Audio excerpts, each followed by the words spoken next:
నల్లగొండ జిల్లాలో ఘోరం జరిగింది. అనుమూల మండలం హాలియా దగ్గర నాగార్జున సాగర్ ఎడమ కాలువలో ముగ్గురు యువకులు గల్లంతయ్యారు. ఈతకు వెళ్లిన యువకులు నీరు వేగంగా ప్రవహిస్తూ ఉండడంతో అందులో కొట్టుకుపోయారు. వీరిలో ఓ యువకుడు ప్రమాదం నుంచి బయటపడగా మిగిలిన ఇద్దరు మాత్రం మునిగిపోయారు. గల్లంతైన వారు మహేష్, దుర్గయ్యగా గుర్తించారు. వీరి కోసం గాలింపు కొనసాగుతోంది.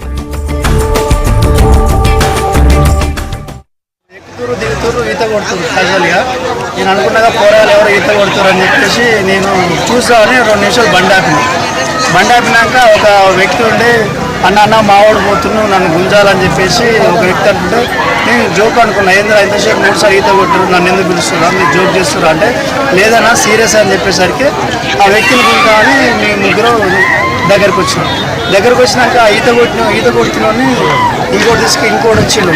మామూలు సివిల్ డ్రెస్సులు వచ్చి మా బావ అని చెప్పేసి ఆ అబ్బాయి కూడా దిగినాక ఏమైంది, ఆ ఈత లోపల ఉన్న వ్యక్తి ఆ బయట వ్యక్తిని గుంజేసిండు. ఇద్దరు లోపల పోయారు. అంతలో నేను వచ్చేసి మీకు బయట పెట్టి దూకేసినా కానీ ఇద్దరిని కాపాడి నా వల్ల కాదు, ఇద్దరు చనిపోయారు. మా బామ్మది ఈత రాదు అవి కూర్చోలు అయితే మా అన్నకి ఈత వస్తుంది. నేను దిగిన తర్వాత మా అన్నకు గుంకిను. నేను 6 వేలు పోయి 6 వేలు మా అన్నేమో ఏ గుంకిను ఆయనకి ఎక్కరాలేదు. నేను వస్తున్నాననే లోపల మీరు వచ్చి పెట్టించాను. ఆయన గుంకపోయింది. తర్వాత నేను వచ్చేసరికి నాకు అంజూరు వస్తుంది.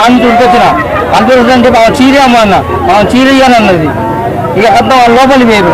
ఆ తమ్ముడు దులికినట్టుగా అప్పుడు ఆ తమ్ముడు ఆయన దులికిన అన్న దులికిన బాగానే అవడపోతే అమ్మ చీరే అమ్మ చీరే అంటే ఆమె ఇయ్యలేదు. ఇంటికి పోయిన లోపలికి పోయిందా.